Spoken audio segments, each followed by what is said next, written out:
Pour ne rien manquer, abonnez-vous maintenant.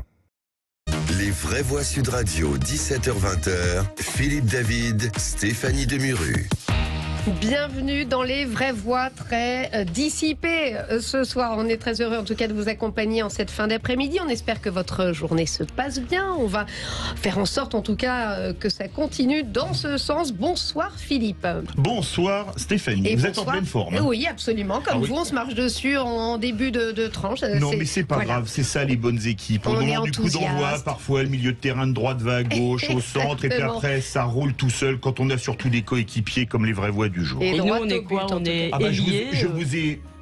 Vous êtes partout sur le terrain.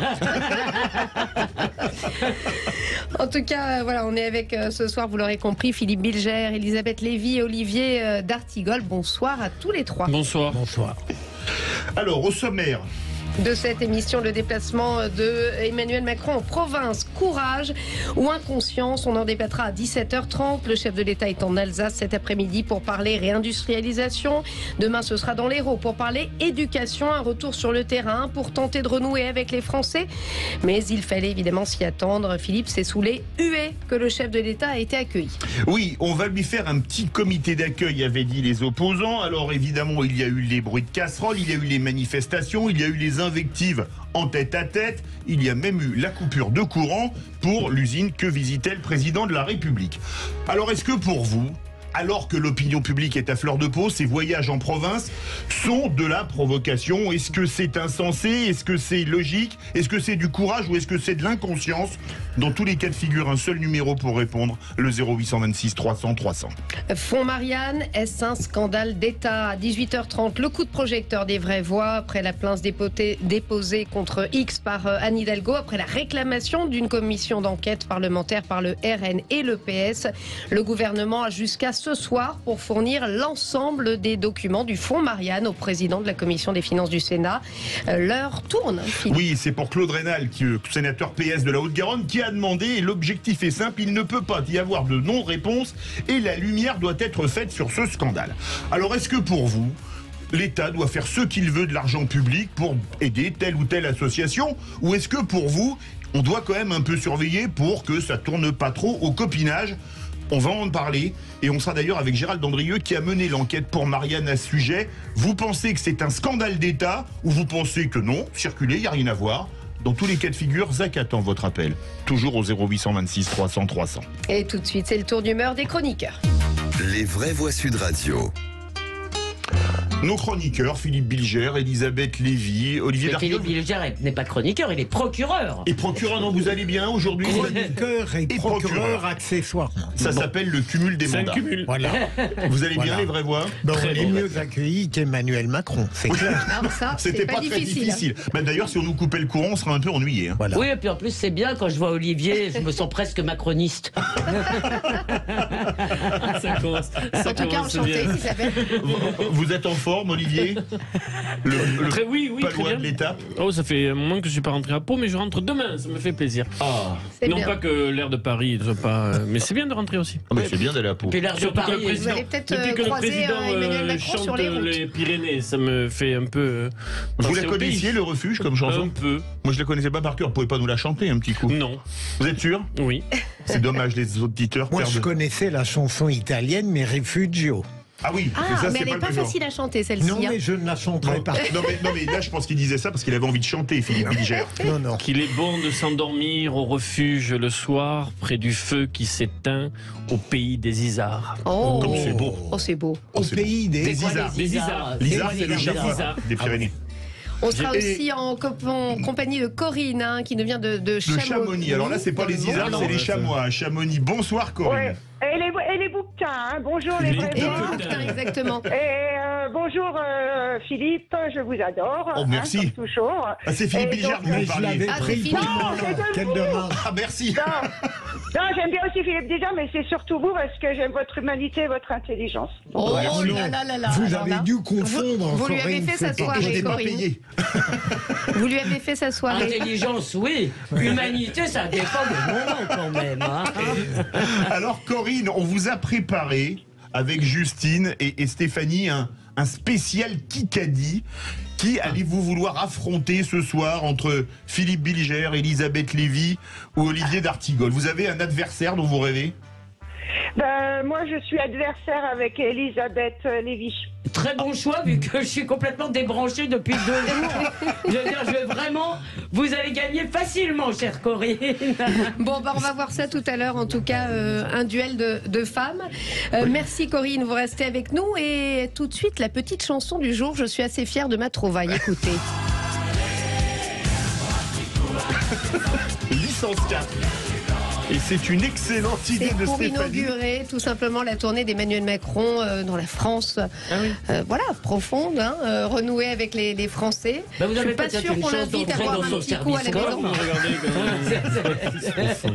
Voilà, je suis pas sûre qu'on l'invite beaucoup à boire des petits coups à la maison, mais qui Mais sait, c'était une bonne hein, trouvaille. On qui sait. l'invite à chanter, je vois pas pourquoi on l'inviterait pas à boire des petits coups. Et puis Voilà. parfois on peut boire et chanter. Oui, Exactement. ça va même souvent. C'est ce qui arrive ici manifestement. Et tout de suite, c'est le réquisitoire du procureur. Les vraies voix Sud Radio, le réquisitoire du procureur, Philippe Bilger. Et vous voulez requérir monsieur le procureur contre les concerts de casseroles que vous trouvez puérils. Et je ne savais pas, en choisissant ce sujet ce matin, à quel point il serait complété par tout ce que je viens d'apprendre sur l'accueil du président, pourtant en Alsace, alors que pour des raisons évidentes, il suffit de voir Stéphanie et moi, je pense que cette région est favorisée par l'intelligence et l'émotion. Et apparemment, mais elle peut... Moi, je me barre. Hein. Elle peut tomber tout de même dans des outrances et franchement, il y a 1000 manières de manifester une opposition au président de la République, mais les casseroles, tout ce qui coupait l'électricité, tout ce qui lui interdit d'exercer même mécaniquement son métier et sa charge de président, je trouve ça odieux, comme si en réalité on ne parvenait pas à trouver pour s'opposer à lui quelque chose de plus intelligent. Puisqu'il n'y a pas de dissolution, il n'y a pas de référendum. Qu'est-ce qui reste? Elisabeth Lévy avait demandé la parole. Voilà. Pardon, Elisabeth. Oui, Non, mais j'ai pardon. demandé la parole, ce Mais qui m'embête beaucoup. je n'avais point terminé. Bah, je sais pas, Je sens que c'était tellement Il y a pertinent tellement qu'on a d'enthousiasme. Justement, Vous on va voyez, voir. Philippe. Allez-y. Non, je pense qu'il reste beaucoup de choses, Olivier. Je veux dire, ça ne signifie pas, même s'il a validé, s'il a refusé un certain nombre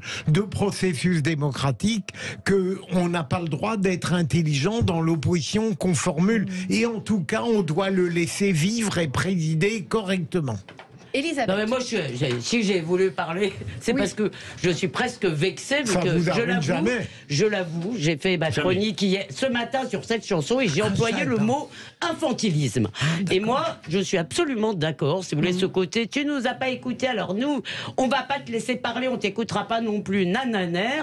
C'est d'abord infantile.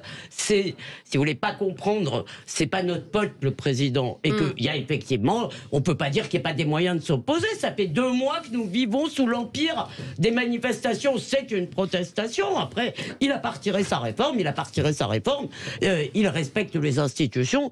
Mais franchement, je trouve ces concerts de casseroles qui en plus singent les protestations dans des pays vraiment totalitaires, tout à fait problématiques. Olivier d'Artigol. Qui lui tape sur des bambous. Vous êtes de si bons conseils pour ce bon peuple qui ne se comporte pas comme vous aimeriez qu'il puisse se comporter. On n'est pas Bertolt Brecht. Oui. Et donc, vous lui signifiez que c'est presque, peut-être même, si ce n'est vulgaire, pas de bonne manière que de taper sur des casseroles. Mais puisqu'on ne peut pas prendre un bulletin pour retourner aux urnes, puisqu'on ne peut pas prendre un bulletin pour aller au référendum, puisque l'ensemble des corps intermédiaires ont été tour à tour déchiquetés par ce pouvoir macronien, jupitérien, vertical. Ah bon? Alors, oui, bien sûr. Déchiqueté comment? Oui, Il faudra mais m'expliquer. déchiqueté quand tu ne reçois pas les organisations syndicales, que tu présentes un texte le mi-janvier, que tu ne les reçois pas jusqu'à la décision du Conseil constitutionnel, c'est pas faire honneur à la démocratie sociale. Quand tu vas sur un tel texte, sur un tel véhicule législatif, avec un PLFSS rectificatif, alors que c'est une loi sur les retraites, et que tu ne permets même pas à l'Assemblée nationale, qui est la chambre de la souveraineté populaire, de s'exprimer par le vote et aller à un nouveau 49.3, tu passes par-dessus la démocratie parlementaire.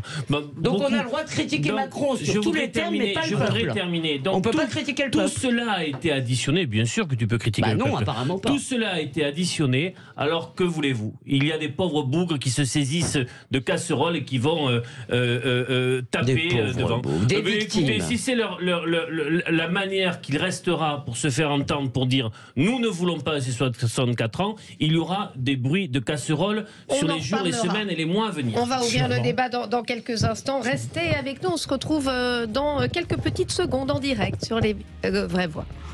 Les vraies voix Sud Radio, 17h-20h, Philippe David, Stéphanie Demuru. 17h16 de retour en direct sur les vraies voix avec Philippe Bilger, Elisabeth Lévy, Olivier d'Artigol. Merci de nous accompagner. Et tout de suite, c'est Félix Mathieu avec les 3 mots dans l'actu. Les vraies voix Sud Radio. Bonsoir Félix Mathieu. Bonsoir tout le monde. Bonsoir Félix. 3 mots dans l'actu, huée, casserole et CFDT. Des casseroles qui ne feront pas avancer la France, réagit Emmanuel Macron, hué en Alsace pour son premier bain de foule depuis la réforme des retraites. Électricité coupée par la CGT, accès ceinturé, coup de fil dans un instant à un commerçant qui n'a pas pu ouvrir sa supérette vu cette visite présidentielle. Il espérait avoir encore un peu de batterie pour nous raconter sur son téléphone malgré les coupures. Et puis à suivre aussi le départ d'un opposant malgré lui, le numéro 1 de la CFDT annonce qu'il va passer la main. Les vraies voix Sud Radio. C'était donc son premier bain de foule depuis la promulgation de la réforme des retraites. Emmanuel Macron en Alsace, accueilli à Célestat tout à l'heure. Ne véhiculez pas cette image. Ah si, c'est vous qui véhiculez cette image. C'est vous qui donnent de leur temps. Vous avez des ministres corrompus. Ne dites pas ça sur les ministres, voyons. Ah si, vous le savez très bien. Les parlementaires, vous savez très bien. Et vous allez bientôt tomber, vous allez voir. Là, vous allez tomber dehors. Ça va. Séquence très tendue diffusée par nos confrères de France Télévisions tout à l'heure. Avant ça, l'accueil n'a pas été beaucoup plus chaleureux. Un peu plus tôt à Muttersolz, toujours en Alsace. Le chef de l'État était venu visiter l'usine Matisse, spécialisée dans la construction en bois, pour l'accueillir des casseroles, des huées et l'électricité coupée par les soins de la CGT. Résultat, un chef de l'État un peu agacé. C'est pas les casseroles qui feront avancer la France. On peut relancer massivement l'industrie de casseroles aussi, qui ne produit pas assez. Mais moi, ce qui m'intéresse, c'est ce qui va permettre à nos compatriotes de mieux vivre. C'est-à-dire de construire l'avenir de nos enfants et autres. Donc, j'ai pas le droit de m'arrêter. Beaucoup d'agitation, vous l'aurez compris. La ville de Muttersolz s'est retrouvée ceinturée. Avec nous pour en parler, un commerçant de la commune, Patrick de la supérette l'Escale des Cigognes. Bonsoir. Bonsoir. Bonsoir. Bon, donc c'était agité aujourd'hui. Vous n'avez même pas pu accéder tout à l'heure à votre magasin. Non, le magasin était encore accessible, mais effectivement, j'avais fermé pour aller voir le président. Ce que j'ai pas pu faire. Ah oui. Bah oui. Et en fait, c'est vrai que là, c'était assez décevant, dans le sens où les manifestants étaient relativement calmes et que pour finir, tout le monde a été viré du centre du village et il ne s'est rien passé du tout. Il ne s'est rien passé du tout. Par sécurité, quoi, c'est ça. Apparemment par sécurité, je sais pas. Mais c'est vrai qu'on n'a pas pu accéder ni aux personnages, ni les manifestants ont pu s'exprimer devant lui. Parce que vous, par exemple, vous espériez le voir, lui parler ? Le voir éventuellement, lui parler. Ce que je veux dire, le but c'était pas forcément de le houspiller, mais c'était de pouvoir avoir un contact avec en direct, comme dans n'importe quelle démocratie. Ah oui, vous lui auriez parlé calmement, pas comme le monsieur qu'on vient d'entendre. Mais le monsieur, oui, mais le monsieur qu'on vient d'entendre est un syndicaliste. Maintenant, il a des raisons certainement de parler d'une autre manière. Ce que je veux dire, le but c'était quand même il vient dans un village et c'est vrai que c'était très décevant de ne pas avoir accès. D'ailleurs, vous avez su quand vous qu'il venait ici à Muttersolz, Emmanuel Macron ? Et est-ce qu'on prononce bien Muttersolz ? Parce que c'est la question qu'on se posait. C'est vrai, oui, au passage. Muttersolz. Ah voilà. Voilà. Donc vous avez su quand qu'Emmanuel Macron venait là où vous venez de ce que vous venez de dire là. Les premiers clients que j'ai eus hier soir qui m'en ont parlé, mais apparemment la mairie a été prévenue que hier soir. Oui. C'est vrai qu'on n'avait pas de recul du tout, c'était une surprise, quoi.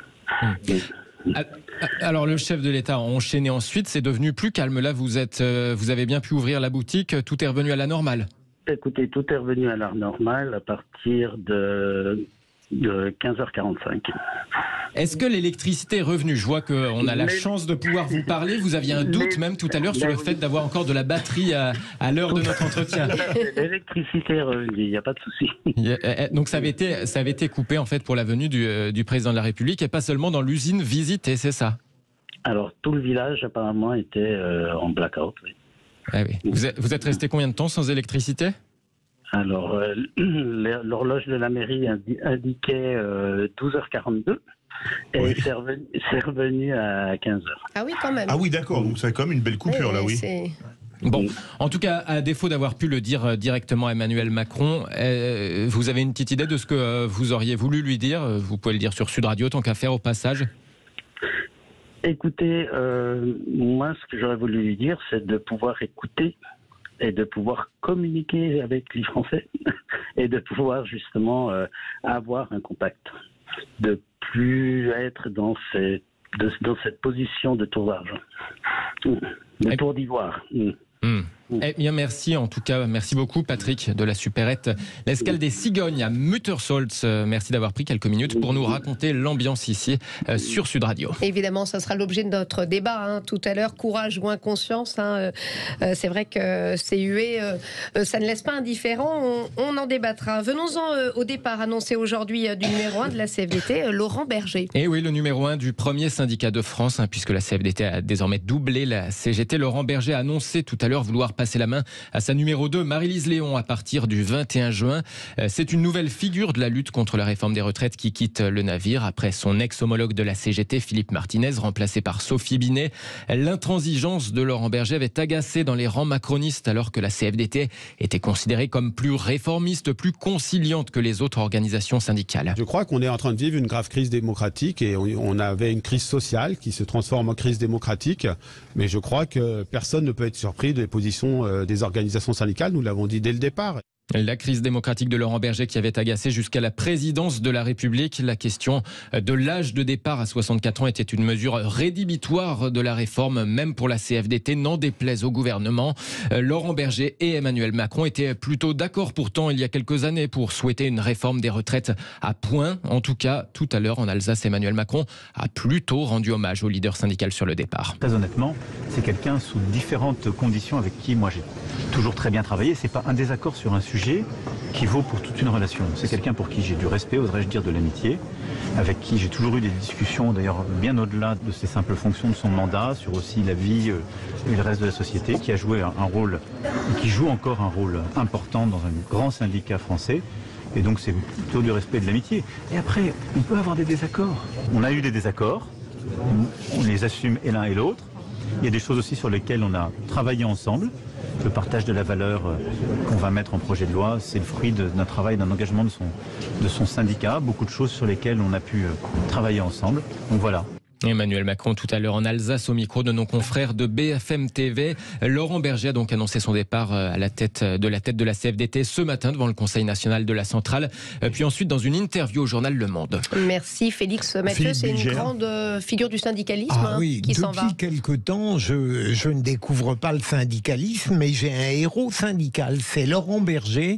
Et quand Félix parlait d'intransigeance, je ne suis pas sûr. Le paradoxe, c'est qu'il est admiré pour son implacable modération et que en réalité il constitue une alternative purement syndicale à ce que le président loupe depuis quelque temps de mon point de vue, et donc c'est quelque chose que je découvre avec bonheur. Elisabeth Lévy. Moi j'en ai marre, Philippe Bilger dit ce que je veux dire et beaucoup mieux que moi. Simplement j'ajoute une chose, c'est que je pense que Laurent Berger peut avoir un destin politique. Ah oui. Dis non. Mais je pense moi. Mais dans quel parti ? Honnêtement, je n'en sais rien, mais je pense qu'il a quand même acquis dans ce combat où il s'est montré quand même, non pas modéré, qui n'est pas un mot qu'il prendrait pour une insulte, mais je trouve très intelligent. C'est-à-dire, il n'est jamais allé aux extrêmes.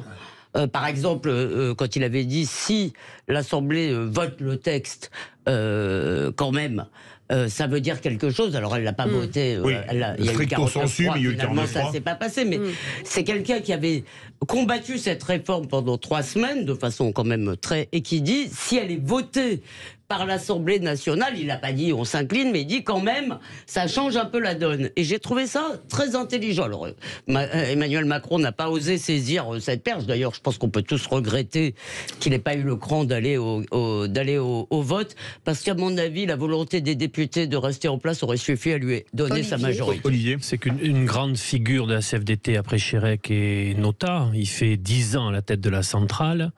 Il marque bien évidemment de sa personnalité et de sa cohérence en termes de projet de société ces dernières années. Normalement, dans l'ADN de départ du macronisme, les macronistes et Emmanuel Macron en premier chef auraient dû travailler avec lui. Ça ne s'est pas réalisé. J'entends les paroles doucereuses et sucrées du président, mais on sait très bien que la relation personnelle entre les deux s'est beaucoup détériorée au cours de la dernière période.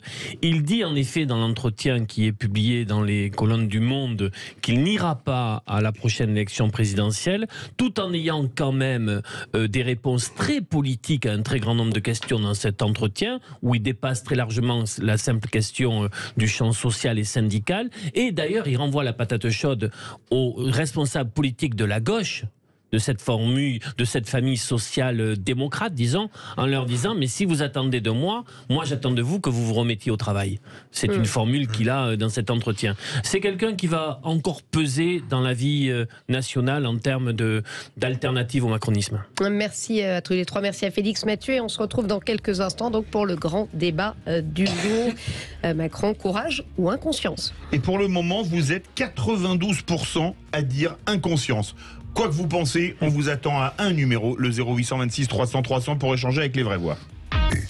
17h30, merci de nous rejoindre en direct sur Sud Radio, et c'est l'heure de notre grand débat du jour. Les vraies voix Sud Radio, le grand débat du jour. Le président de la République a choisi l'Alsace pour le premier de ces fameux 100 jours. Peut-être à l'occasion de sa venue, il va changer de cap. On va lui faire un petit comité d'accueil, avec un petit concert de casseroles. C'est pas les casseroles qui feront avancer la France. On va quand même lui rappeler que 80% des Français sont hostiles à cette réforme. Ce qui m'intéresse, c'est aussi pouvoir échanger avec vous sur les difficultés du moment, le coût de la vie et les prix qui augmentent. C'est quand même un président qui est assez seul, sauf que là, les gens le rappellent à leur quotidien, à leur problème de ne pas travailler 2 ans de plus qu'ils n'acceptent pas. Ce chantier-là, il n'y a que lui qui considère qu'il est terminé. Et voilà pour l'ambiance du jour, houleuse, on l'a entendu, opération séduction. Emmanuel Macron tentait donc de renouer avec une partie des Français. Déplacement en Alsace aujourd'hui pour parler des réindustrialisations. Demain dans l'Hérault pour parler éducation, un retour au contact. Mais évidemment, on s'y attendait, Philippe, plutôt houleux. Oui, vous l'avez entendu, on va lui faire un petit comité d'accueil. Un comité d'accueil qui a été pour le moins pas très accueillant. Vous avez entendu les concerts de casseroles, les invectives, les bons noms d'oiseaux aussi, il y en a eu quelques-uns. Alors est-ce que pour vous, ce que fait Emmanuel Macron, est-ce que c'est du courage ou est-ce que c'est de l'inconscience? Est-ce qu'il ferait mieux de rester à l'Élysée tant que l'opinion publique est à fleur de peau, ou doit-il aller, comme on dit, au contact pour reparler aux Français? Dans tous les cas de figure, on vous attend au 0826 300 300, et pour le moment, vous êtes à 93 à penser que c'est de l'inconscience. Et ça sonne pas mal. Et ça sonne beaucoup. Oui. Ça a l'air d'inspirer un bon nombre d'auditeurs. Et nous sommes avec notre invité David Dégouille, essayiste et chroniqueur à Marianne. Et auteur d'un livre qui sort de demain, La souveraineté, l'Europe et le peuple, avec une pléiade d'autres auteurs, Gérald Andrieux, Frédéric Farah, Philippe Guibert, Georges Kuzmanovic, etc. Bienvenue sur Sud Radio. Elisabeth Lévy, on a entendu un petit peu l'ambiance casserole, nom d'oiseau. Ça vous inspire quoi? On a déjà un peu commencé tout à l'heure. Je trouve ça un peu puéril maintenant. Si vous voulez, je trouve aussi cette idée de aller au contact avec les Français, comme si c'est, je sais pas, vous parlez aux gens dans la rue, vous comme ça, vous avez l'impression de faire avancer les choses quand vous échangez quelques mots comme ça. Moi, j'ai jamais été très friande, si vous voulez, de ce genre de choses. Je sais que les journalistes... Ça lui a plutôt réussi par le passé, après la séquence Gilets jaunes. Je ne marche pas quand ça lui réussit, si vous voulez, donc je ne marche pas non plus. Ça me paraît... Je ne marche pas non plus quand ça lui réussit. Il veut séduire peut-être au-delà de votre personne. Non, mais quand ça, si vous voulez, l'idée de séduire, l'idée de parler comme ça, au contact.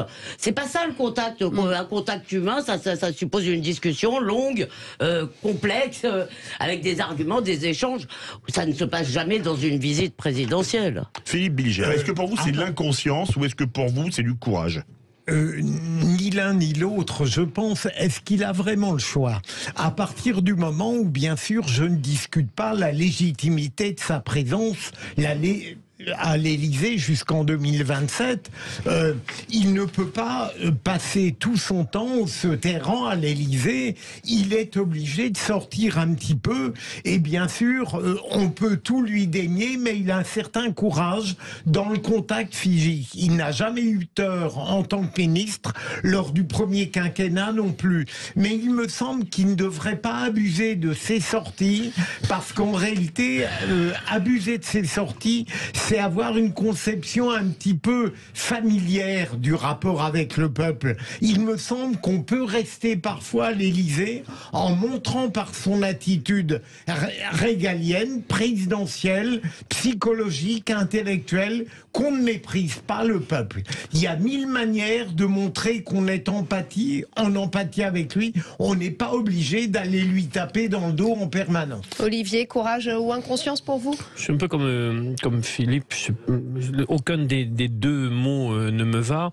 Je crois que le second mandat commence par sans souffle, sans validation d'un projet, avec une campagne présidentielle escamotée, qu'il n'y a pas derrière de majorité législative. Il n'y a même pas eu de campagne législative réellement, pour différentes raisons. Il n'y a pas eu de campagne présidentielle non plus. Il n'y a pas de souffle, il n'y a pas d'élan, il n'y a pas de...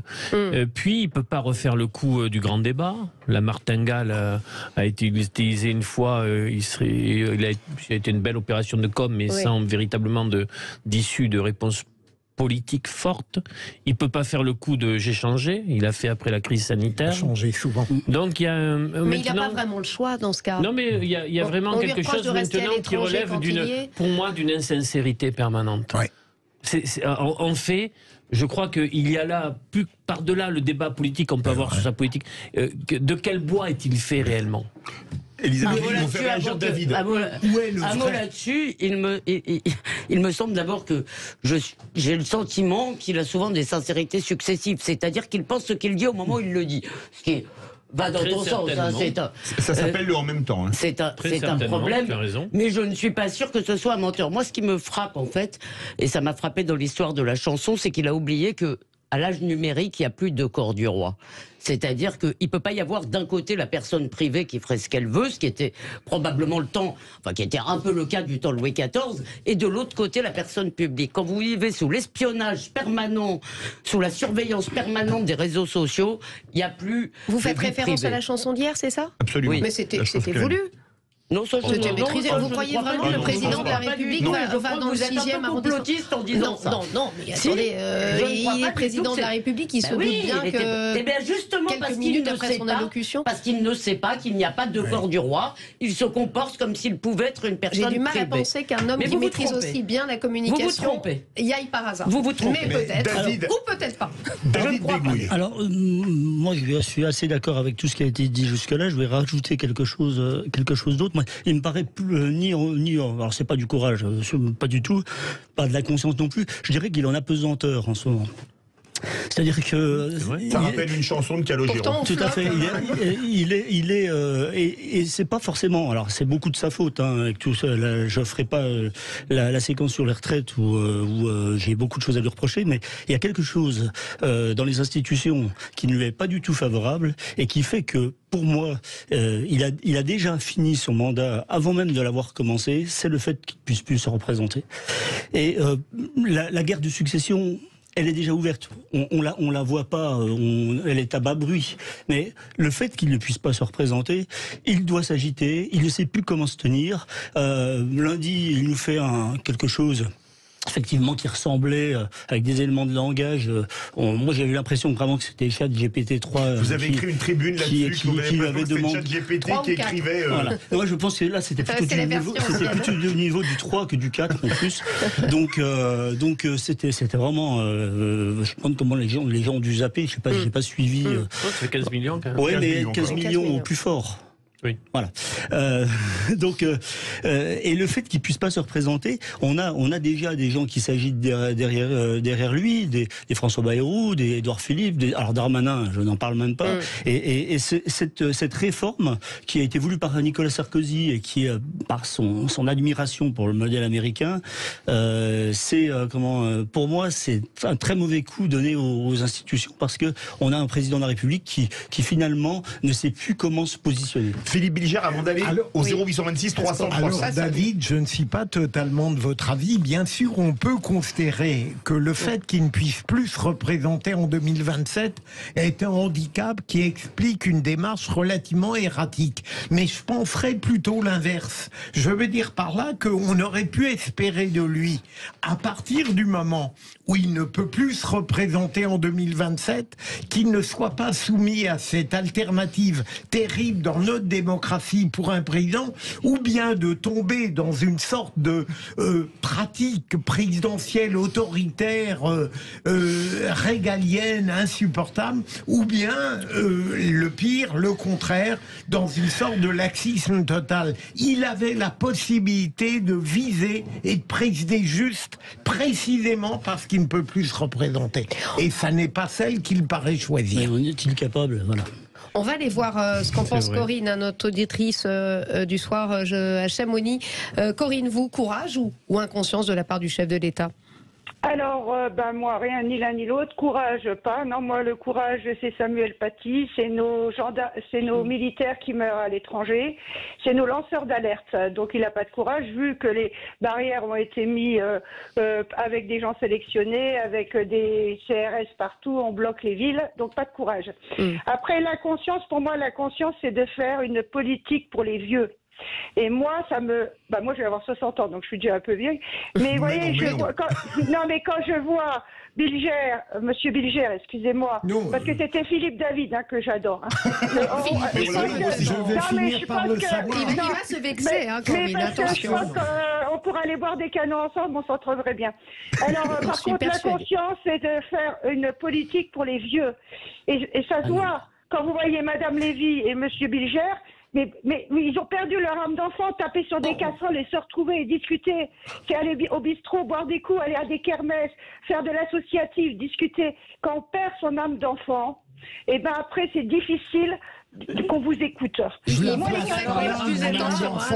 vais quand même vous répondre, pardon, parce que moi, ce que je trouve, c'est que justement, ce qui me frappe dans cette affaire de réforme des retraites, alors peut-être pas cette loi-là qui n'était pas terrible et tout ce qu'on veut, mais l'idée, si vous voulez, c'est que si on veut pas travailler un peu plus longtemps, c'est les jeunes qui vont trimer plus, c'est les jeunes qui vont cotiser, c'est les jeunes qui n'arrivent pas à se loger dans notre pays, c'est les jeunes qui n'arrivent pas à démarrer dans la vie. Je suis désolée, si vous voulez, le fait de dire, moi, je veux partir à tel âge et c'est comme ça, je n'en démords pas. Ça veut dire que quelqu'un va travailler pour vous pendant les... J'espère que vous serez longtemps, que vous vivrez longtemps après. Et la statistique laisse penser que pour beaucoup de gens, ce sera le cas. Ça veut dire que pendant les 10, 20, peut-être 30 prochaines années, ce sont des jeunes qui vont payer pour vous. Philippe, on va... vous voulez peut-être répondre à l'attaque frontale de Corinne. Non, mais Corinne, moi j'admets, je suis pas nostalgique de l'enfance, mais je considère que l'âge adulte parfois est une perversion, un handicap. Mais taper sur une casserole, même pour protester contre Emmanuel Macron, ça n'est pas ma conception de l'enfance. Je veux dire que l'âge adulte, c'est pas mal aussi. Je veux dire quand même. Il n'en faut pas trop. En matière de puérilité, Emmanuel Macron n'a pas été avare non plus. Non, vous avez raison. Oui. Vous avez tout à fait raison. Oui, avec McFly et Carlito, etc. Et ben ça, on peut lui reprocher. J'en passe et des meilleurs. Un mot, Guy d'Artigol, au 0826 300 300. On ira retrouver Franco. Non, passons, je suis d'accord avec ce qui a été dit là. Mais avec quoi avec la puérilité, c'est-à-dire que ce président, sur certains moments... Oui. à manquer d'épaisseur humaine, de saisir le moment, de saisir le comportement, par-delà le débat sur les retraites. Je suis d'accord avec ça. Est-ce que c'est pas là son principal problème? Je suis d'accord avec d'ailleurs l'idée que parfois il se comporte comme un môme qui se fout de nous. Il y a Catherine Ney qui avait eu un mot terrible une fois un adolescent pas fini. Voilà, vous citez Zemmour dans le texte, dites-moi. C'est Catherine Ney, oui, c'est Catherine Ney qui avait dit qu'il n'était pas fini. On n'entend pas si tout le monde parle en même temps. Catherine Ney avait dit quoi? Philippe Bilger. Qu'il n'était pas fini. C'est Catherine Ney qui l'avait dit. Non, moi il me semble que c'est Zemmour. On réagit beaucoup. Oui. Peut-être qu'ils l'ont dit les deux. Finalement. Absolument. On va aller voir Franco dans l'Hérault parce que l'Hérault, c'est là-bas que Emmanuel Macron va se rendre demain. Franco, vous allez l'attendre de pied ferme. Oui. Le chef de l'État. Bonsoir. Bonsoir. Bonsoir. Vous nous appelez d'où précisément dans l'Hérault? De Montpellier. Montpellier. Alors, on vous écoute. Donc, écoutez, moi, déjà, je voulais saluer votre radio pour le pluralisme et le débat qu'il peut y avoir. Je voulais aussi saluer le professionnalisme de Stéphanie Demureux, que je connais depuis quelques années. Merci. Très bien. Enfin, pas personnellement, mais du moins que j'ai déjà écouté auparavant. Je vous donne son 06. Non. Elle n'a pas payé, c'est comme moi avec Corinne. Mais donc, du coup, moi, je voulais juste mettre le doigt sur un sujet, c'est que on a un président qui a comme moi en tant que professionnel, donc moi je suis mécanicien, donc j'ai une convention collective avec des règles qui doivent s'appliquer. On a un président qui a des règles aussi qu'il doit respecter, donc c'est la Constitution. Or, il a bafoué plusieurs fois la Constitution. J'aimerais rappeler aux auditeurs qui nous écoutent que tous les gens qui sortent dehors taper sur leur casserole devraient plutôt se tourner vers leurs députés, surtout ceux qui se présentent comme étant l'opposition, et les inviter à demander la destitution du président de la République, qui peut être, même si jamais elle n'arrive pas au bout, qui peut être un symbole fort pour montrer justement qu'il peut, que son mandat ne peut ne pas arriver à terme, et montrer aussi qu'il y a bien des règles qu'il doit respecter. Alors je rappelle que la destitution, c'est l'article 68 de la Constitution, mais qui est extrrement compliqué à mettre en route parce qu'il y a de nombreux garde-fous. Pour quel Voilà, on est bien d'accord. Quel motif, Franco? Il faut pas oublier qu'il en fait, il ne respecte pas dans la Constitution. Il me semble que l'article 5, je crois, le président de la République doit réunir les Français et non pas les séparer. Enfin, il ne fait que scinder les Français, non plus les réunir auprès de... Mais là, dans ces cas-là, on pouvait destituer tous les présidents, que ce soit Hollande, que ce soit Sarkozy. Ils tous les rassemblements au départ, et puis après, ils les fracturent. Non mais attention, parce que quand on veut dire réunir les Français, il faut que la politique reste un lieu de conflit. La politique, c'est l'art de civiliser les conflits, de les représenter dans les institutions, et on n'a jamais vu une société unanime où tout le monde pense la même chose, sauf dans les régimes totalitaires où elle a l'air d'être unanime, même si elle ne l'est pas. Donc attention, le conflit, c'est la vie. Et il faut que les mécanismes politiques permettent de les mettre en scène. David Dégouille. Un peu comme tout à l'heure, les innovations de 2008 institutionnelles, c'est ça qui avait mis la destitution, c'est ça aussi qui a mis la fin du troisième mandat possible. Et le rythme qui est impossible à faire, etc. Donc cette réforme constitutionnelle de 2008, faut le dire, est une catastrophe. Donc la destitution, ce serait en plus les parlementaires qui le feraient. Je vois ça que c'est pas très 5e République. En revanche, il se serait grandi effectivement en interrogeant le peuple, comme le général de Gaulle l'a fait, et effectivement faire comme lui, partir en cas de défaite. Voilà. C'est au peuple de destituer le président, c'est pas aux parlementaires. Vous voulez réagir? Non, je voulais dire que c'est sûr que notre ami a une conception un petit peu, j'allais dire rigide de la Constitution. Je ne vois pas sur quoi il pourrait fonder la destitution d'Emmanuel Macron, mais je pense que surtout il faudrait arrêter de proposer des solutions extrêmes. On l'a jusqu'en 2027, il faut qu'on tente de composer avec lui dans ce qu'il a de meilleur et d'éviter ce qu'il a de pire. On n'a pas d'autre choix. Mais le problème que nous avons, c'est qu'en effet, il est protégé par les institutions, du fait de sa réélection et du quinquennat. Mais on n'a pas trouvé la solution pour qu'il y ait une respiration démocratique entre deux élections présidentielles Et le RIP est un miroir aux alouettes, puisqu'on voit très bien qu'il est quasiment impossible d'aller au bout du processus. Donc il y a là une vraie question. Non, mais la difficulté, me semble-t-il, elle vient du départ et de l'élection d'Emmanuel Macron, mais il n'est pas le seul à avoir été élu comme ça. Hein. Rappelez-vous l'élection de Jacques Chirac, dont on nous dit maintenant qu'il était merveilleux parce qu'il n'a rien fichu pendant combien de temps il est resté. Il n'a rien fait. C'est mieux de rien faire que de mal faire. Oui, mais c'est ça la grande passion française maintenant, c'est le statu quo. C'est mieux que de mal faire. Mais non, on ne peut pas ne rien faire quand le pays est en train de s'affronter. Et vous voyez qu'ils deviennent populaires quand ils quittent le pouvoir.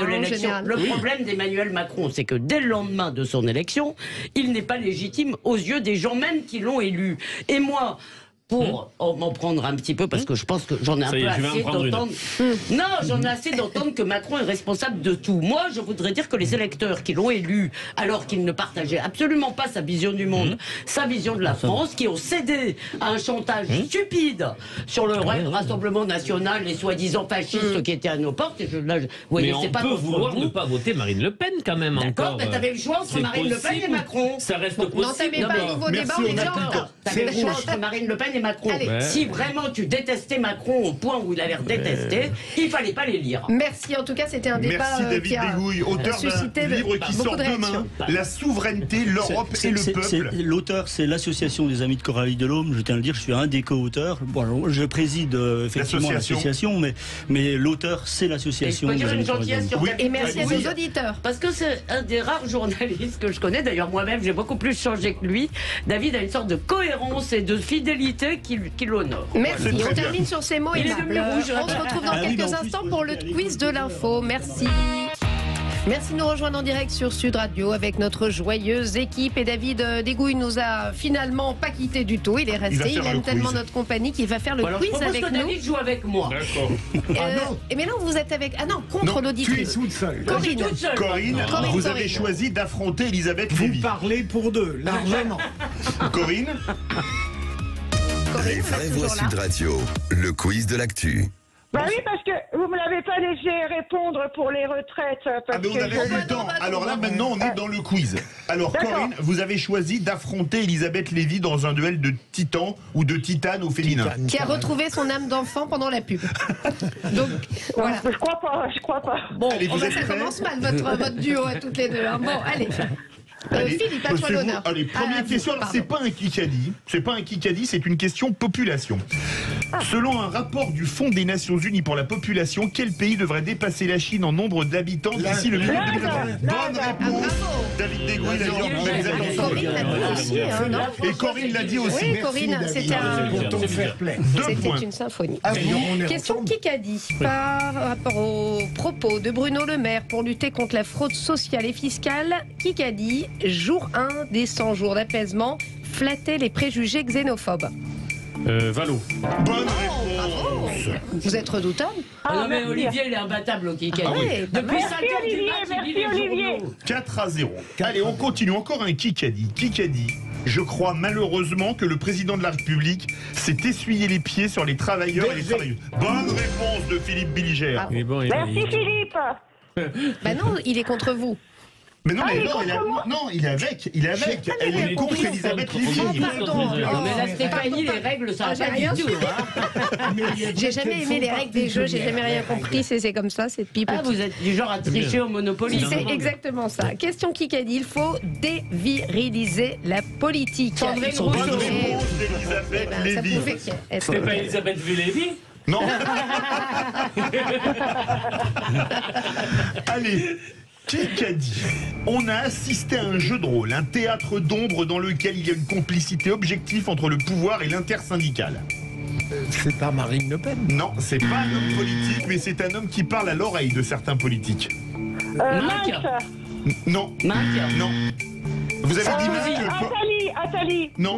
Vous avez dit quoi, Il a Corinne ? moins de cheveux. C'est pas Attali, non, il a moins de cheveux. Donc c'est pas Sarkozy non plus. Dans la Bible, il y en a un qui est ardent. Bonne réponse. Qu'est-ce qu'il ça? Patrick Buisson. Et il est ardent. Ben, c'est ce que j'ai dit, il y en a un qui est ardent dans la Bible. Entendu. Pardon, je l'aurais pas fait. Pardon, c'est presque du Philippe David. Non, je suis votre source Il fallait d'inspiration. chercher ton buisson. Question Kikadi. Il doit se rendre à l'évidence en parlant d'Emmanuel Macron. Les Français ne peuvent plus le voir en peinture. Bon, tout le monde l'a dit alors. Non. Ah non, pas du même bord. Bardella. Non. Marine Le Pen. Non. C'est un LR. Non, RN. Ah, c'est un RN. Alliot. Non. Non. Chenu. Bonne réponse. Non, c'est Sébastien Chenu. Bonne réponse. Allez, Kikadi, pour le retour d'Emmanuel Macron sur le terrain, échanger avec les Français, ce n'est jamais compliqué. Emmanuel Macron. Non. Attal. Non. Bonne réponse. Olivier Véran. Bonne réponse dans le casque, Olivier Véran. Elisabeth, elle a 4 points. Hein. Et question Bon, bah écoutez, une dernière. Une petite dernière. Allez. Le gouvernement a perdu le fil avec la réalité du travail et le monde du travail. Il n'est pas capable d'en parler que de façon théorique. Binet. Non. Berger. Berger, bonne réponse. Vous avez compté les voix 14 à 2. J'ai répondu à 2. Tu m'as sucré 14 à 4. 14 à 4. On l'accorde. On accorde 14 à 4. Bravo Corinne. Merci, c'est gentil, merci. Merci à tous. Merci Corinne, merci à vous et restez avec nous. Dans quelques instants, on se retrouve pour le grand débat de la deuxième heure. Les vraies voix Sud Radio, 17h-20h, Philippe David, Stéphanie Demuru. Et merci de nous rejoindre toujours en direct dans les vraies voix avec Philippe Bilger, Elisabeth Lévy, Olivier d'Artigol. Et tout de suite, c'est le coup de cœur plutôt grave aujourd'hui, Philippe, pour les héros du soulèvement du ghetto de Varsovie. Les vraies voix Sud Radio. Oui. Il y a 80 ans aujourd'hui se soulevait le ghetto de Varsovie, un soulèvement des Juifs traités comme du bétail avant d'être exterminés à Treblinka quand ils ne mourraient pas de faim dans ce même ghetto. Un ghetto de Varsovie montré dans des films comme Le Pianiste ou encore la mini-série Holocauste dans toute son inhumanité. En pensant à ces hommes et ces femmes qui se sont soulevés, le mot résistant et héros prend tout son sens, puisqu'en combattant, ils savaient qu'ils allaient tous mourir. Une réalité résumée par Israël Chaim Wilner, un des chefs de l'organisation juive de combat, par ces mots, je cite, « Nous ne voulons pas sauver notre vie, personne ne sortira vivant d'ici, nous voulons sauver la dignité humaine. » Un Israël Chaim Wilner qui, encerclé, préféra se suicider que tomber aux mains des nazis. 13 000 de ces héros mourront dans les combats et 58 000 autres seront envoyés dans les camps de la mort. 80 ans plus tard, merci à eux d'avoir voulu sauver la dignité humaine. Merci Philippe, et tout de suite, ça fait du clic sur les réseaux sociaux avec Félix Mathieu. Les vraies voix Sud Radio, ça fait du clic sur les réseaux sociaux. Et Félix Mathieu, on vous accueille la première des top tendances ce soir. Eh bien, c'est le nom d'une région. Philippe Bilger et moi-même sommes très heureux de cela, Alsace. Eh oui, devinez pourquoi. Bon, évidemment, pour cette raison dont on vous parle depuis tout à l'heure, la visite d'Emmanuel Macron cet après-midi. Ambiance agitée sur son passage ici dans la petite commune où il est venu visiter une usine de construction en bois. Alors, parmi toutes les scènes d'agitation filmées, celle-ci postée par Guillaume Krempe, journaliste d'investigation en Alsace. C'est qui va foutre un coup de pied. C'est ça qui va foutre un coup de pied. Il va foutre un coup de pied, putain. C'est ça la police, des coups de pied. C'est ça. Ah, ils avaient des coups de pied. C'est ça, Alors, sur ces images tweetées par Guillaume Krempe, correspondant en Alsace pour Rue 89, Libération et Mediapart, on peut voir un monsieur vêtu d'un chasuble CFDT s'énerver contre la police à qui il reproche, on l'entendait, de lui avoir mis un coup de pied. Au-delà des huées, des casseroles, des manifestations, la visite de l'usine a aussi été l'occasion pour les journalistes d'interpeller le président de la République sur ça.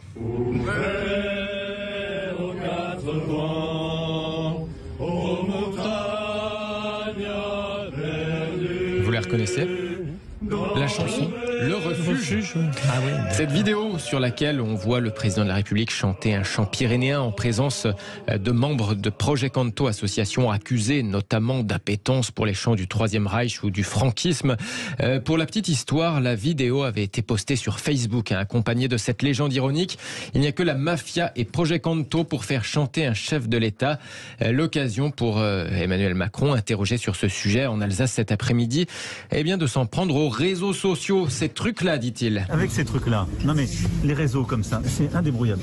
Vous êtes président de la République, vous êtes dans la rue, vous avez 10 jeunes qui arrivent, je ne les connais pas, je sais pas qui c'est, qui chantent, non mais pardon, ils chantaient des chants montagnards que je connais. C'est facile à dire, vous après vous avez vu sur les réseaux sociaux qui c'était, faites le truc. Vous avez 10 personnes dans la rue, vous 10 là, hein, je comprends. Je vous connais pas, Le Refuge, chanson que je connais pour le coup. Je me suis retourné, je dis tiens c'est sympa.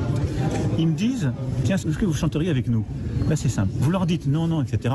Les mêmes qui filment, vous m'auriez fait 48 heures sur le thème il est méprisant, il est pas sympa ce type. Crise démocratique, c'est du mépris. Bon, vous arrêtez parce que vous connaissez la chanson que vous chantez, ils disent il a chanté avec des types qui sont politisés. Une séquence postée par Paul Larouturou de LCI. Commentaire signé Le Grand Monsieur 1 sur Twitter. En réalité, le fait que tout le monde s'est demandé si ce n'était pas un deepfake montre à quel point c'était déjà hallucinant de déconnexion. Philippe Bilger, réaction? C'est vrai qu'il n'aurait pas chanté, tout le monde lui serait tombé dessus. Oui, ça, on peut pas dire le contraire. Finalement, c'est pas qu'il ait chanté, on voit bien comment ça s'est passé. Moi, je pense qu'il aurait dû rester chez lui, à l'Élysée, après une telle journée. Mais chanter, mon Dieu... Il y a tant d'actes vulgaires depuis qu'il a été réélu ou élu que je vais pas chipoter pour ça. Surtout sur Le Refuge. Alors Le Refuge, chant bigourdant. Parce que Pyrénéen, c'est large, les Pyrénées. Que lui avait appris soyons précis. Sa grand-mère, qu'il avait déjà chanté l'été dernier. Les Béarnais, les Bigornais, les Ariégeois et les Catalans. Ne plaisante pas avec ces choses-là. Chacun son tour. Je suis internationaliste, mais de là à rapprocher Pau de Tarbes, n'allons pas trop vite. Vous ne franchirez pas. Elisabeth, alors. Non, mais moi, je le redis, je pense que Emmanuel Macron a oublié que sa fonction ne lui laissait pas la possibilité d'avoir une vie privée comme tout un chacun et de faire des choses qui nous paraissent normales. Hein. Il ne peut pas hurler au stade des choses il grossières. Il ne se promène pas en scooter dans Paris en même temps avec un casque. Avec des croissants que nous aimons hurler au stade. Donc normalement, si vous voulez, il devrait comprendre ça. Maintenant, je le répète, autant je considère que on peut parfaitement et même largement critiquer à la fois la vision du monde, la vision de la France et la politique d'Emmanuel Macron, autant la haine tout terrain mécanique qu'il suscite, c'est-à-dire non, mais mécanique dans le sens où quoi qu'il fasse, je veux dire, atavique pavlovienne, limite. Atavique, ça voudrait dire que ça vient des parents. Mais donc... Oui, non, mais aussi, tout le monde, ça se transmet de tout le monde à tout le monde. Ouais, en fait. enfin, et ça me paraît, bon, votre atavique est pas bien employé là, donc n'insistez pas avec votre atavique, ta mère. Mais pardon, je pense que cette haine qui d'ailleurs s'adresse à l'homme, plus qu'à la fonction en réalité, et à mon sens, elle est tout à fait démesurée. C'est-à-dire, parce que avec le président, c'est pas des relations interpersonnelles. Je me fiche qu'il m'aime. Je me fiche même qu'il me considère. Ça m'est totalement égal. Oui. Ah oui. Moi, pas d'accord. Ah bah voilà, on n'est pas d'accord. Non, mais tu as raison. Et je pense qu'après Philippe, tu as raison de juger cette haine disproportionnée. Je te rejoins sur ce constat. Mais ce qui est passionnant oui, c'est savoir les processus qui conduisent à ce sentiment, qui s'installe dans le pays. Et ça ne date pas des toutes dernières semaines. Qu'est-ce qui produit ce processus-là? Je crois qu'il y a chez lui quelque chose dans sa personnalité qu'il n'a pas su d'ailleurs faire évoluer au gré de son mandat. Il aurait pu se... Est-ce qu'on peut changer au fil? Je ne sais pas si on peut changer. Mais voilà. Si les psychanalystes vous diront oui, la haine pendant 4 ans, ça va être long, tout de même.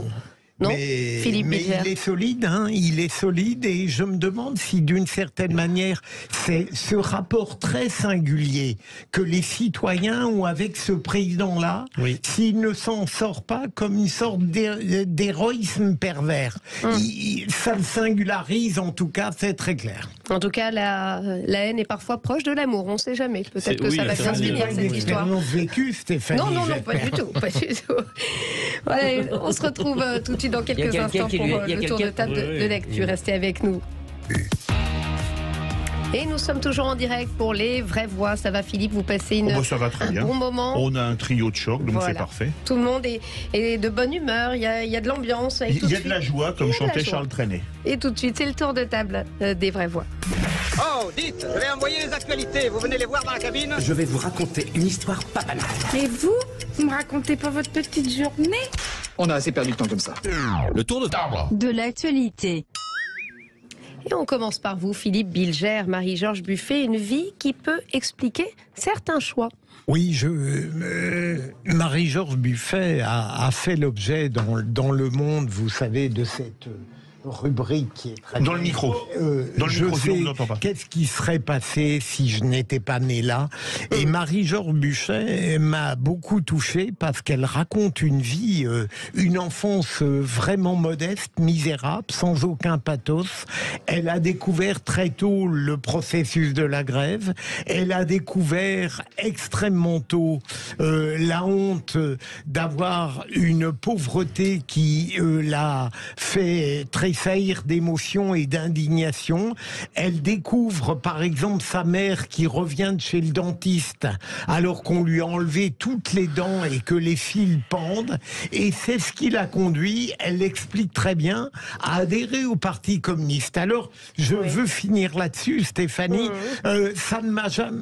Je peux comprendre les raisons qui ont conduit cette femme à adhérer au Parti communiste. Ça ne m'a jamais, moi, conduit, bien sûr, avec mon anticommunisme primaire à l'égard du communiste stalinien, à songer une seconde à aller dans cette cause que je dénonçais à l'époque, mais en revanche, ça m'a toujours mis dans un état de détestation absolue contre ceux qui méprisaient le peuple. Ça, je n'ai jamais supporté les gens qui se permettent, à partir d'une position de surplomb, de privilégiés par rapport à tant d'autres, de mépriser ce que j'appellerais le peuple et les citoyens modestes. Olivier d'Artigol, vous vouliez réagir? Un album souvenir humain formidable, et Marie-Georges, parce que j'ai commencé ma responsabilité nationale à ses côtés. J'ai été son porte-parole sur la campagne de 2007. Et j'ai souvenir de l'annonce du résultat au premier tour et des moments humains qu'elle vit derrière. Elle raconte d'ailleurs le côté abyssal après une telle expérience. Et en effet, une fois, elle m'avait dit, c'est la première fois qu'elle parle vraiment de son itinéraire personnel et humain. Et une fois, elle m'avait dit, tu sais, Olivier, la pauvreté, ça fait perdre aussi le sourire aux gens, parce que parfois, ils n'ont plus de dents. Et après, elle a raconté ça. Elle n'a pas été ministre. Vous savez, elle n'a pas été ministre de François Hollande. Elle a été ministre 5 ans elle ne voulait jamais, j'ai souvenir d'une émission politique très importante où il fallait donner une photo personnelle. Oui. Ça commençait comme ça, c'était sur France 2, il fallait donner une photo personnelle. C'est 2007. Elle avait refusé de donner une photo personnelle. Et je faisais partie de ces gens de son équipe qui disaient, allez Marie-Georges, il faut donner la photo, il faut la donner. Ça a dit, non, je n'irai pas sur ce terrain-là, Olivier. Je n'irai pas. Si j'irai défendre des idées, des combats, mais je n'irai pas sur la pipolisation de la vie politique. Ah bah ça, je trouve ça vraiment... Alors d'abord, ça, je trouve ça admirable. Je ne supporte pas, mais même aussi les journalistes, etc., qu'on nous pose des questions personnelles, ça n'intéresse personne, et moi j'ai horreur de ça. C'est vraiment, je trouve ça très bien. Mais il y a aussi autre chose... C'est bien aussi qu'elle forme l'armure. Il y a aussi autre chose que j'avais envie de dire, c'est qu'on peut être... Et je crois que je suis comme Philippe Bilger, si vous voulez, sur le communisme, sur le stalinisme, j'ai évidemment...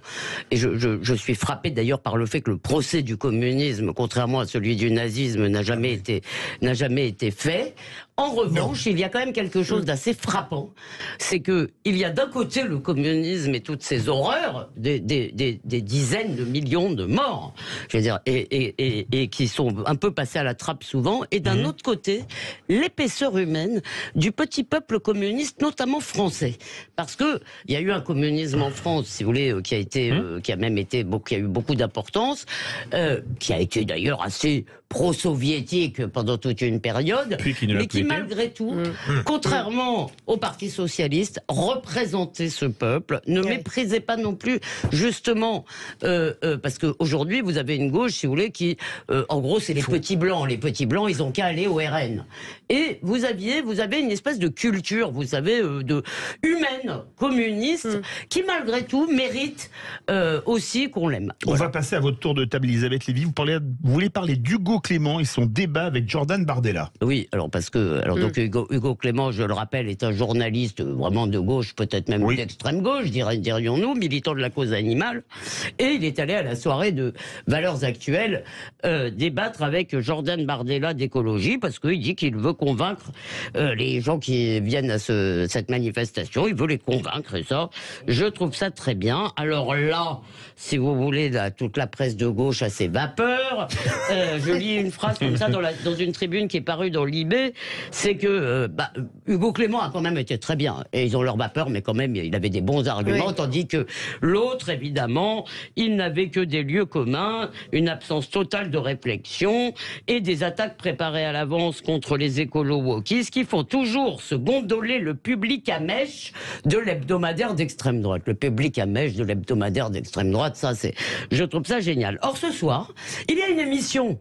Alors, c'est sur le service public, mais je ne sais plus lequel. Je crois que c'est France 5, mais là, je peux... Oui, je peux même vous dire quelle émission c'était hier soir avec Laura Adler, c'est ça c'était celle d'hier, c'est l'émission. C'était hier soir avec Laura Adler, on en a débattu. Voilà, je vous donnais le titre de l'émission. L'émission, c'était C'est ce soir. Comment C'est l'émission, c'est ce soir. Vas-y, donne le titre, Philippe. C'est ce soir. C'est le non, mais ça, c'est pas le titre. Il y avait un titre de débat qui était, en gros, le thème, c'était est-ce qu'on peut débattre d'écologie avec les gens du RN. Alors la question est extraordinaire. Peut-on débattre d'écologie avec les gens du RN? Non, ils sont trop cons, évidemment, pour comprendre cette grande et belle cause qu'est l'écologie, si vous voulez. Et je vois là, donc, la poursuite. On fait une émission du service public pour répondre à cette question. Donc, on a un parti qui est le premier parti de l'Assemblée nationale, si je ne m'abuse. Je sais qu'il y a la NUPES, mais c'est quand même le premier parti. Qui est quand même le premier, c'est Renaissance. Ah pardon, alors le deuxième. Voilà, pardon, merci. Donc il y a le deuxième, qui est le deuxième parti à l'Assemblée nationale, qui a 90 députés, c'est quand même pas rien, et dont la présidente a quand même fait 43% des voix au deuxième tour de l'élection présidentielle, et on se demande si on peut débattre avec des gens qui seraient éventuellement ses sympathisants. C'est-à-dire qu'on est en train d'essayer de reconduire un truc qui marche pas du tout, y compris d'ailleurs, Roussel ne dit jamais des bêtises comme ça, je dis ça pour savonner la planche d'Olivier. Parce qu'il s'apprête. Mais c'est vrai aussi. On est encore dans cette idiotie du cordon sanitaire qui nous a fait perdre tant de temps. Philippe Bilger. J'avais dit hier ou avant-hier à quel point il était plus facile d'insulter que de débattre avec Jordan Bardella, mais les raisons qu'invoque Elisabeth sont tout à fait pertinentes. Un mot. Et maintenant, je suis impatient d'entendre Olivier. Je pense que la stratégie de certains dirigeants à gauche vis-à-vis de l'ex-FN et aujourd'hui de RN a été un échec, notamment sur la manière dont ils n'ont pas mené la bataille d'idées sur un certain nombre de sujets. Je crois qu'il faut, pour mener un combat politique, disqualifier l'adversaire par le fait de gagner la bataille des idées idéologiquement, j'allais dire. Et que le fait de dire on ne débat pas face à n'est pas acceptable aujourd'hui. Mais bon, beaucoup de personnes ne pensent pas encore ce que je dis. Et je crois qu'ils se trompent. Mais vous avez raison, et je dirais qu'il y a une deuxième chose à faire, si vous voulez vraiment combattre.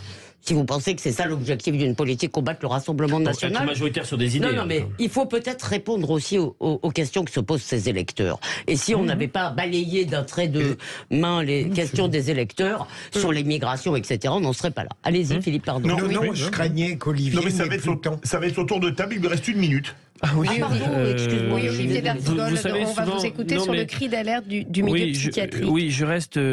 Souvent, il y a des sujets qui viennent dans l'actu, on s'en saisit, on les traite, Oui. on les instruit, puis on les laisse tomber et on les reprend souvent en deçà de là où on les avait portés. Et je suis toujours très attentif au fait qu'on puisse apporter une réponse à la très grande souffrance de la psychiatrie dans notre pays.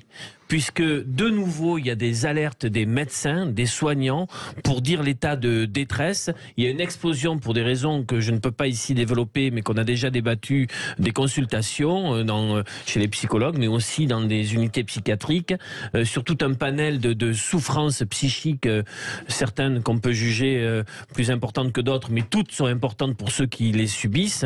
Et il faut vraiment aujourd'hui donner des moyens humains et en structure, respecter cette spécialité, cette filière, ce qui n'est pas le cas, aller vers un recrutement massif, valoriser ces métiers, parce que moi j'ai des copains qui travaillent dans la filière psychiatrique et qui me disent « Olivier, dès que tu peux en parler, parle-en », parce qu'on est passé d'une situation très compliquée à une situation désastreuse. Un mot, Philippe Bilger, Elisabeth Lévy. Je le sais pour avoir entendu beaucoup de gens parler de ça, et Olivier vient de le faire très bien. Je crois que c'est aussi un thème dont Jean Dorillot nous parlait régulièrement. Non, et ce serait intéressant de savoir aussi pourquoi aujourd'hui, alors déjà il n'y a pas assez de médecins en général, et Dans j'ai toutes le les sentiment, spécialités. n'importe quelle consultation de psychiatre, notamment pour les jeunes, les pédopsychiatres ou les psychologues pour enfants, etc., est saturée à peu près le jour où elle ouvre. C'est quand même sidérant. Et je ne sais pas ce qu'il en est s'il n'y a pas assez de gens qui choisissent la psychiatrie, qui est une grande et belle spécialité, particulièrement en France. Il y a une école psychiatrique, Olivier, en France. Vas-y. Mais la spécialité est remise en question. Vous retrouverez les éléments là-dessus très rapidement. Et il y a aujourd'hui 30% des postes qui sont vacants. Merci à tous les trois. Restez avec nous dans quelques instants. C'est le coup de projecteur des vraies voix. Fond Marianne, est-ce un scandale d'État? Et vous êtes 96% à dire oui. Vous voulez réagir? Le 0826 300 300. Les vraies voix Sud Radio, 17h-20h, Philippe David, Stéphanie Demuru. Merci de nous rejoindre en direct sur les vraies voix. Et tout de suite, c'est le coup de projecteur. Je vais y arriver. Le coup de projecteur des vraies voix. Les vraies voix Sud Radio, le coup de projecteur des vraies voix. Comment ont été utilisés les fonds Marianne, ces fonds destinés à la lutte contre le séparatisme après l'assassinat de Samuel Paty? Le gouvernement a jusqu'à ce soir pour fournir les documents sur ce dossier au président de la commission des finances au Sénat. Une plainte a été déposée contre X par Anne Hidalgo pour détournement de fonds publics et après la réclamation d'une commission d'enquête parlementaire par le RN et le PS. Et pour Claude Raynal, président de la commission des finances du Sénat, socialiste et d'autres parlementaires, l'objectif est simple, je cite, « Il ne peut pas y avoir de non-réponse et la lumière doit être faite pour ce scandale ». Alors est-ce que pour vous cette affaire est un scandale d'État? Oui ou non? Venez nous le dire au 0826 300 300. Et pour le moment, vous êtes très majoritaire à dire que c'est un scandale d'État, puisque vous êtes 96%. Et Gérald Andrieux, directeur adjoint de la rédaction de Marianne et auteur de l'enquête sur le fonds Marianne, va nous accompagner pendant tout ce coup de projecteur. Bonsoir. Bonsoir Gérald. Alors on va commencer par un tour de table des vraies voix pour savoir ce qu'ils en pensent. Philippe Bilger, c'est bizarre que cette affaire ne prenne pas plus d'ampleur quand on se souvient par exemple les costumes de Fillon, le scandale que ça avait fait.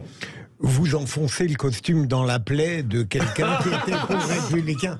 Non, mais sérieusement, je n'avais pas lu assez attentivement l'enquête de Marianne, mais depuis 1 ou 2 jours, j'ai l'impression qu'on commence à parler plus sérieusement de cette affaire au travers de Marlène Schiappa, de ses dénégations et de la mise en cause qu'elle paraît faire, si je ne me trompe pas, de Christian Gravel, qui lui-même aurait sélectionné les associations. Et cette manière de répondre à ce qui paraît de plus en plus sérieux comme accusation montre bien qu'elle révèle quelque chose de certain et de dangereux. J'ai cru comprendre également que la Macronie était très inquiète à propos, au sujet de cette polémique qui, si elle allait au bout, mettrait gravement en cause une sorte d'intégrité gouvernementale. Elisabeth Lévy a fait affaire d'État ou simple négligence coupable? Alors d'abord, je confesse deux choses. Je n'ai pas eu le temps ces derniers jours de me plonger avec suffisamment d'attention dans cette enquête. Et la deuxième chose, j'aime bien Marlène Schiappa, qui est une sacrée chipie, je dirais. Et quand vous avez confessé, nous vous donnons l'absolution. Voilà. Donc, je reconnais que...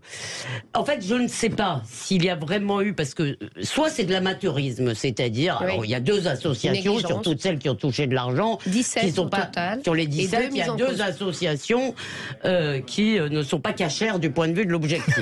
Elles ne luttent pas contre le séparatisme. Alors, dans la première...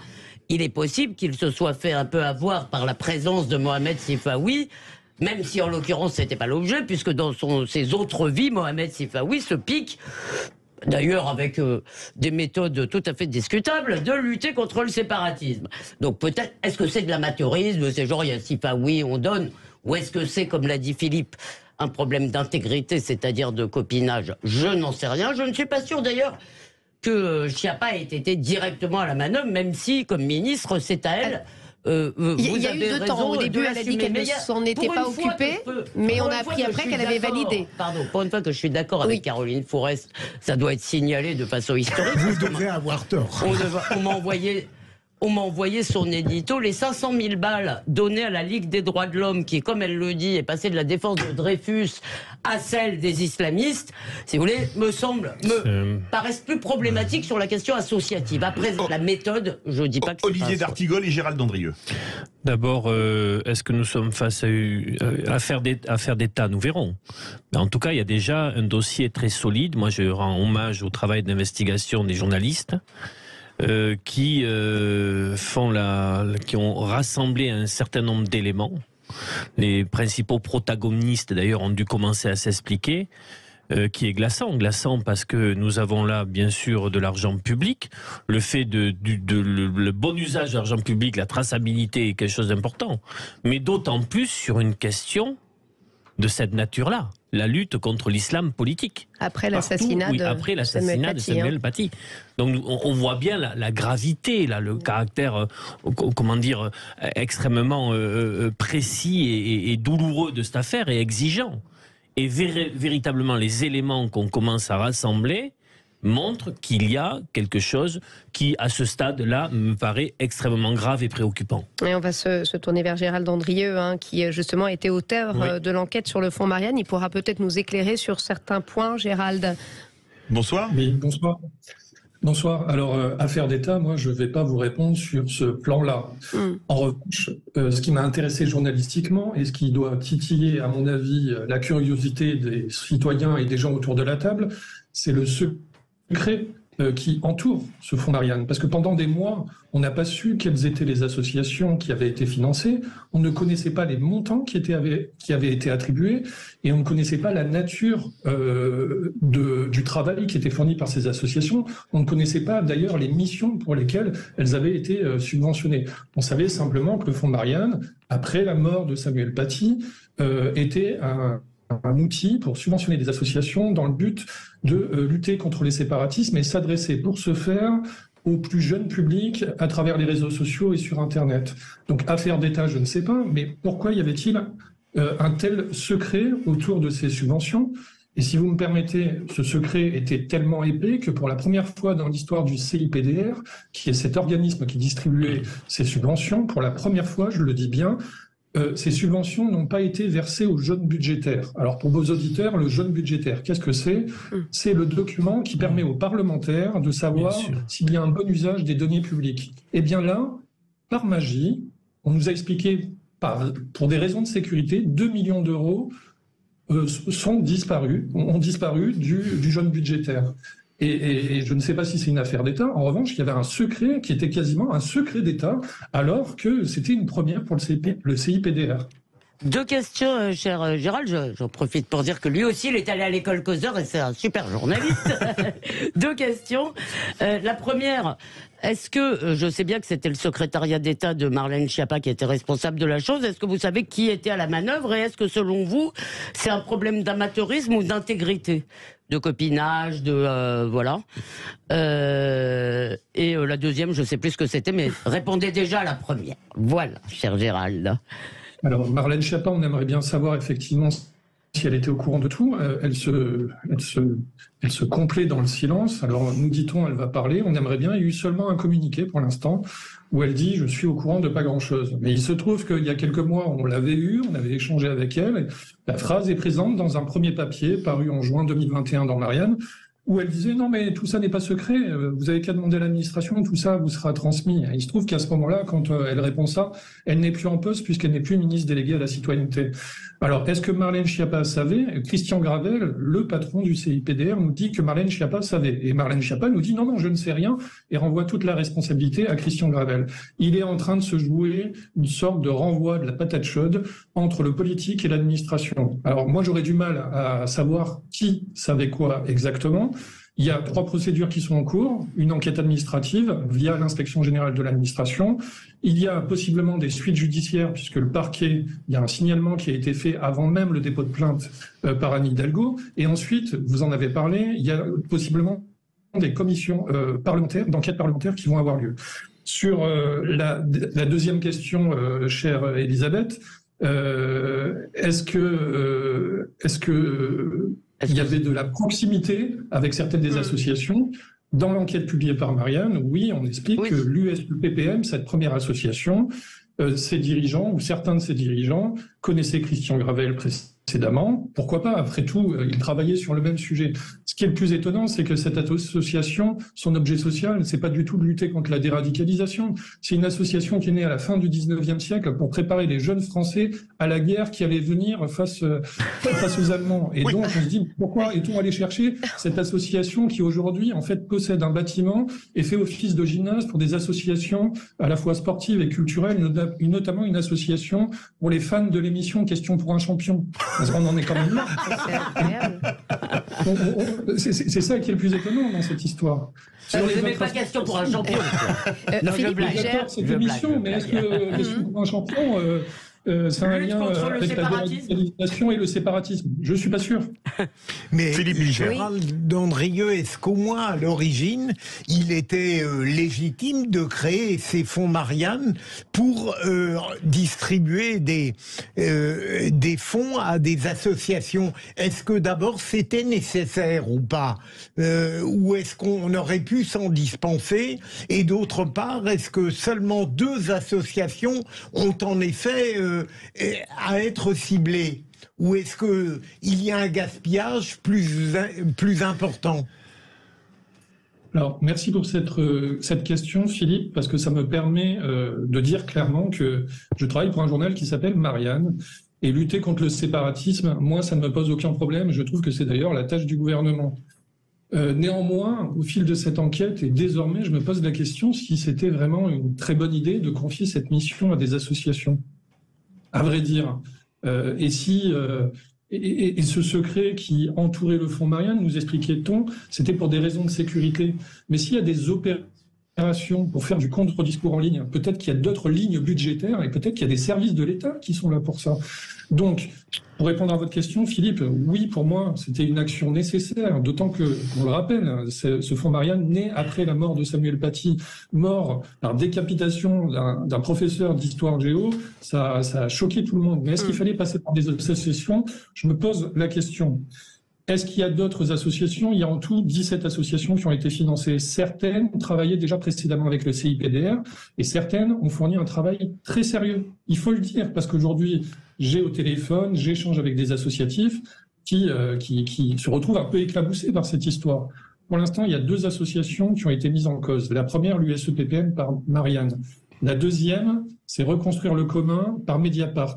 Si vous voulez, moi, j'ai pas totalement la même lecture des choses que Mediapart sur cette deuxième association. Parce que pour Mediapart, un républicain et un militant laïque, c'est immédiatement un membre et un adhérent du Printemps républicain. Je trouve que c'est allé un peu vite en besogne. Par ailleurs, quand il a expliqué qu'il tape sur les opposants à Emmanuel Macron, il se trouve qu'il y a aussi des vidéos où Emmanuel Macron est largement égratigné. On va aller demander son avis à Corinne de Chamonix. Corinne, vous écoutez depuis tout à l'heure ces débats. Quelle est votre réaction? Ben moi, c'est déjà un scandale d'État, mais bon, avec eux, il y a beaucoup de casseroles, hein, donc depuis longtemps. Et je voulais dire qu'il ne faut pas exonérer Madame Schiappa. Quand vous êtes dans un ministère, vous devez savoir ce qui se passe dans votre ministère. Parce qu'à un moment de déresponsabilité, Pierre-Paul et Jacques, parce que c'est une chipie, parce qu'elle est jolie, parce que... Non, dans l'entreprise et partout, il y a les responsabilités des gens, ils sont payés, l'État lui donne de l'argent pour avoir un ministère. Donc elle doit savoir ce qui se passe dans son ministère. Si elle n'est pas au courant, c'est de l'incompétence. La compétence, on renvoie. Voilà. Et puis maintenant, je considère que la Macronie, elle ne peut pas faire du bénévolat. Il y a un monsieur comme Coluche, ces Restos du Cœur existent encore avec du bénévolat. Les gens qui croient à la laïcité, moi je suis gilet jaune. Pendant 2 ans, on a fait des manifs et on l'a fait gratuitement. Est-ce qu'il n'y a pas des gens en donnant de l'argent, des fonds pour que l'association, moi j'étais dans des associations de musique, donc je sais qu'on a besoin des aides des mairies et tout ça. Mais c'est des très petites sommes, c'est beaucoup le bénévolat qui fait travailler les choses. Mais là, la Macronie, non, il faut de l'argent, du business, du machin. Non, c'est pas ça, la laïcité et ce qu'on croit.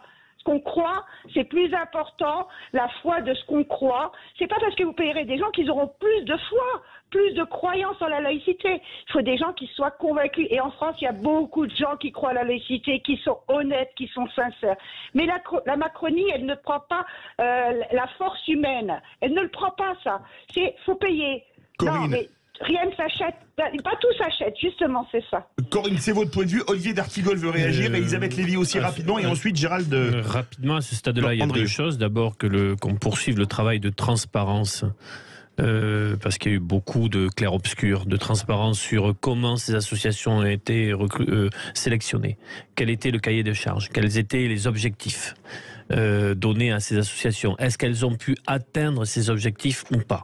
Donc là, je pense que le contrôle parlementaire, notamment, va permettre d'y voir plus clair. Deuxième chose, je suis assez sensible à ce qui a été dit. Je ne pense pas que ça relève prioritairement d'un travail associatif et d'un engagement associatif. Je pense qu'au regard du combat qu'il faut mener face à des idéologues, à des semeurs de haine, face à l'islam politique, c'est véritablement des moyens de politique publique qu'il faut mobiliser pour mener cette bataille-là. On ne peut pas simplement s'en remettre au bon soin et à la bonne volonté du monde associatif. Elisabeth Lévy veut réagir. Oui, et surtout que dans ce monde associatif, je pense, Jean-Pierre Chevènement, au moment des attentats, il avait été sollicité par Emmanuel Macron, il avait proposé un grand audit des associations, parce que il y a aussi beaucoup d'associations qui ont été le fer de lance de l'islamisme.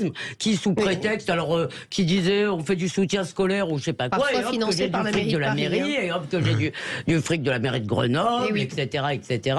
Et parfois d'ailleurs de bonne foi, parce que si une association écrit je suis une association de soutien scolaire, et que vous n'allez pas vérifier pour voir quel soutien, quelle scolarité, ça pose un problème. Mais juste pour répondre sur la laïcité, c'est Gérald, je crois, qui a parlé de la laïcité. Hein. Oui, et c'est aussi Corinne. Et aussi Corinne. Ce qui est problématique, c'est ce que Pap Ndiaye est en train de faire du comment s'appelle ce comité Théodule, le conseil. Gérald, vous en avez parlé dans Marianne. Oui. C'est le conseil de la laïcité, l'observatoire de la laïcité. Mais enfin, ils sont en train de nommer des gens qui ne peuvent pas dire laïcité sans y ajouter un mot. Laïcité ouverte, ça veut dire laïcité islamique. Laïcité inclusive, ça veut dire laïcité islamique, etc., etc. Donc, si vous voulez, ça me semble aussi très grave, mais je ne disconviens pas que le fonds Marianne est un problème, simplement, ça prend pas vraiment, si, Gérald. Très court, Gérald Andrieux, le mot de la fin. Un peu, quand même. Un peu. Est-ce que ça prend pas? Le scandale commence à partir, mais disons pas tout de suite. Ça... Il y a peut-être quelque chose qui vous était passé sous le nez, c'est le mouvement contre la réforme des retraites et une décision très attendue qui était celle du Conseil constitutionnel. Je comprends que les projecteurs n'étaient pas tous braqués sur le fonds Marianne, puisqu'après tout, ça n'est qu'une somme de 2 millions d'euros. Néanmoins, là, je vois que mes confrères, vous-même, vous en parlez, que des questions se posent, et je pense que le fonds Marianne, vous allez en entendre parler pendant des jours, des semaines et peut-être des mois, puisque s'il y a une suite administrative, on devrait avoir les conclusions fin mai, en partie, puis fin juin. Il y aura sans doute des suites judiciaires. Et s'il y a des commissions d'enquête parlementaires, ça veut dire que pendant plusieurs jours, on va auditionner des gens, notamment des gens qui ne veulent pas parler et qui désormais seront obligés de parler. Donc le fonds Marianne, on n'en parle peut-être pas assez aujourd'hui, mais on va être amené à en parler beaucoup demain. Eh ben, on verra, affaire à suivre. En tout cas, merci Gérald Andrieux, merci à Philippe Bilger, Elisabeth et Olivier. Et sachez que, en tout cas, la famille de Samuel Paty, elle se dit particulièrement heurtée. Le nom de Samuel Paty ne peut en aucun cas et en aucune manière être l'instrument de tels agissements. On se retrouve dans quelques instants pour avoir la réaction d'un auditeur. Oui. Merci de nous retrouver. Je ne vous raconte pas l'ambiance qui règne sur ce plateau pendant les pages de publicité. Ça restera notre petit secret, n'est-ce pas, Philippe ? Absolument. Et on va aller à Nîmes retrouver Daniel qui souhaite réagir, je crois, sur le premier plateau Emmanuel Macron, courage ou inconscience. C'est bien ça, Daniel ? Bonsoir, Daniel. Bonsoir. C'est ça, bonsoir. Bonsoir. Oui, écoutez, inconscience, courage, chacun met ce qu'il veut. Moi, ce que je conseillerais à M. Macron, qui nous a parlé de 100 jours, il a un poste de travail qui est l'Élysée. Il se vante d'avoir été élu. Il est élu, très bien, qu'il fasse son travail d'élu. Et c'est pas en faisant le tour de France, en parlant des instituteurs dans le Gard et dans l'Hérault demain, que ça a changé quelque chose. Ou voilà. Par contre, moi, il y a une chose qui m'a frappée aujourd'hui et j'ai beaucoup de peine, c'est le monsieur de 91 ans qui est mort aux urgences dans un hôpital. Et là, je me dis, monsieur Macron, les 100 jours, mettez-vous au travail et travaillez de l'Élysée. Alors c'est un monsieur qui a passé, vous voulez raconter, il a 3 jours dans un couloir et il est décédé. Mais vous voyez par rapport aux 100 jours, si Emmanuel Macron se annonçait, on va prendre une question, on va la prendre à bras le corps et on va la résoudre. La solutionner. Par exemple, la situation dans les urgences. Il donne il donne 1 an, je crois, ou la fin de l'année. Mais si la puissance publique, même avec un pouvoir abîmé comme le sien, faisait la démonstration dans les semaines, les mois à venir, qu'une chose peut être réglée dans ce pays. Moi, j'ai pensé après la crise sanitaire que ça allait être la situation hospitalière. Bien sûr. On l'a tous pensé. En disant, vous savez, le monde d'après. On s'était dit, le monde d'après, il sera différent concernant l'hôpital. Ça sera réglé. Eh bien non. Philippe Bilger, c'est pas mieux que de faire un catalogue de vœux pieux comme l'autre jour avec. Non, j'ai fait ma langue à fourcher, excusez-moi. Mais surtout qu'on a déjà entendu, Philippe. Oui. Et des choses ont déjà été mises en œuvre, et d'autres, évidemment, il nous les annonce par. Mais il ne peut pas faire autrement, d'ailleurs. Enfin, le mot chien ne mord pas et le mot réforme ne réforme rien, ça c'est sûr. Et par exemple, moi je prendrais un autre thème qui est celui de l'école. C'est demain qu'il va en parler. Comment ? C'est demain qu'il va en parler à Gand. Il va en parler, mais moi, excusez-moi, comme ça fait 40 ans ou 30 ans que j'entends parler de réforme de l'école, je ne suis pas sûr que celle-là aura... parce qu'il faut beaucoup de courage pour faire ça. C'est pas une réforme qu'il faut à l'école. On ne peut pas faire la santé et l'école en même temps. Il faudrait faire aussi la justice. Justement, pour moi, la priorité des priorités, l'urgence, c'est l'école. Et j'en veux un peu aux Français de ne se mobiliser que quand ça les concerne directement et d'oublier. Non, les gens devraient être dans la rue pour leur école. Les gens, c'est l'avenir de ce pays qui est en train de se casser la gueule. C'est des générations qu'on a sacrifiées, qui n'apprennent plus rien, et ça devrait nous obséder. Vous êtes d'accord avec ça, Daniel ? Tu es un vieux pieux. Oui, moi je suis d'accord parce que. Mais alors manifester dignement, les casseroles, tout ça, la dignité. Parce que monsieur nous affiche du mépris, répondons par la dignité. Voilà, moi le comportement nourrit le comportement, je l'applique. Maintenant, c'est du mépris pour ce monsieur. Les propos sont durs, Philippe Bilger. Moi, je n'ai pas de mépris, j'ai parfois de l'incompréhension, mais j'admets qu'il peut faire parfois des choses correctes, mais j'essaye d'être plus nuancé à l'égard d'Emmanuel Macron qu'il ne l'est lui-même à l'égard des Français. Merci en tout cas à tous les trois. Merci Philippe Bilger, merci Elisabeth Lévy, Olivier d'Artigol, et merci également à vous Daniel et à notre auditrice de Chamonix qu'on salue également, Corinne. Merci, on se retrouve dans quelques instants pour les vraies voix responsables. Et on va parler de ruralité, comme c'est le thème de la semaine sur Sud Radio.